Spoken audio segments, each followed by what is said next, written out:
अनजान खतरा, रहस्यमय चाबी की कहानी। एक छोटे से गांव में एक बड़े ही खूबसूरत पुराने हवेली में रहता था एक बूढ़ा व्यक्ति। उसके हाथ में हमेशा एक रहस्यमय चाबी रहती थी, जो कि उसने किसी से नहीं बताया था।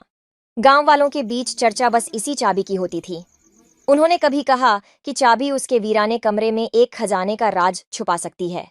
एक दिन वह बूढ़ा व्यक्ति असमय ही गांव से बाहर चला गया। लोगों की उम्मीद थी कि वह चाबी के बारे में सब कुछ बताएंगे, लेकिन वह लौटा तो उसने कुछ नहीं कहा। उसके बाद रोज गांव में एक अजीब घटना होने लगी। हर दिन किसी न किसी के घर में कुछ अनोखा हो रहा था। लोग चाबी के रहस्य को सुलझाने की कोशिश में लग गए। पुराने हवेली की तरफ सबसे अधिक ध्यान गया। एक रात एक बच्चा हवेली के पास चाबी के रहस्यमय कमरे तक पहुंचा। उसने चाबी के ताले को खोलने की कोशिश की। ताला खुला नहीं।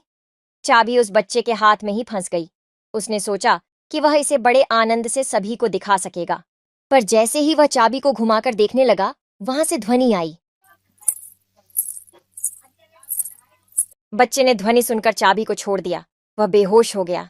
जब वह चाबी उठाने के लिए तैयार हुआ, तो वह देखा कि वह हवेली के रहस्यमय कमरे में था, जबकि अपने घर में चाबी के रहस्य को बचाने की कोशिश की थी।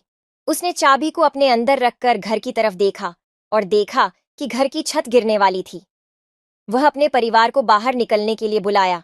थोड़ी ही देर में उसका घर गिर गया। उसकी परिवार ने बच जाने के लिए उसका अभियान निर्णायक साबित हुआ। इस कहानी का संदेश यह है कि हमें कभी कभी अनजान खतरों से जुड़ी हुई चीजों में बहुत सावधानी बरतनी चाहिए। जितना कि हमें लगता है, वो हमेशा वैसा ही नहीं होता।